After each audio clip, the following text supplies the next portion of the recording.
Jammu Kashmir police ने लाल किला खुदकुश हमला our doctor Umar नबी का मोबाइल फ़ोन बरामद कर लिया है, जिससे अहम डेटा हासिल हुआ है, जिनमें एक वीडियो भी शामिल है जिसमें वो खुदकुश हमले को शहादत का अमल करार देकर उसका जवाब पेश कर रहे हैं।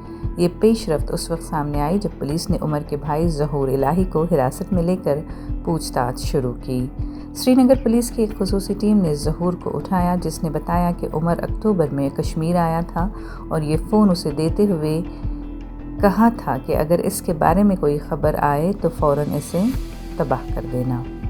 फ़ोन पुलिस तक पहुंचते पहुंचते ख़राब हो चुका था, ताहम फ़ॉरेंसिक माहिरीन ने डेटा कामयाबी से रिकवर कर लिया। बरामद शुदा मवाद से पता चलता है कि उमर इंतहाई हद तक मुतासर हो चुका था और उसकी सोच पर दाइश और अल-कायदा के खुदकुश हमलों से मुतल्लिक़ वीडियोज़ का गहरा असर था।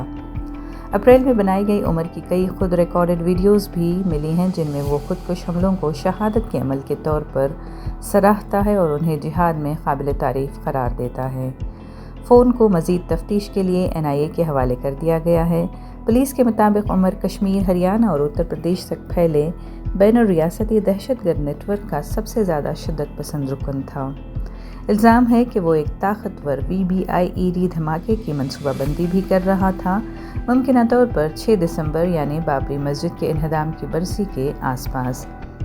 ये साजिश उस वक्त नाकाम हुई जब श्रीनगर पुलिस ने जैश मोहम्मद के पोस्टरों की तफ्तीश के दौरान 3 मकामी अफराद को गिरफ्तार किया और फिर मौलवी इरफान अहमद को भी हिरासत में ले लिया, जिन पर इल्ज़ाम है कि वो पोस्टर फ्राहम करते थे और मुलव्विस डॉक्टरों को शिद्दत पसंदी की तरफ मायल करते थे।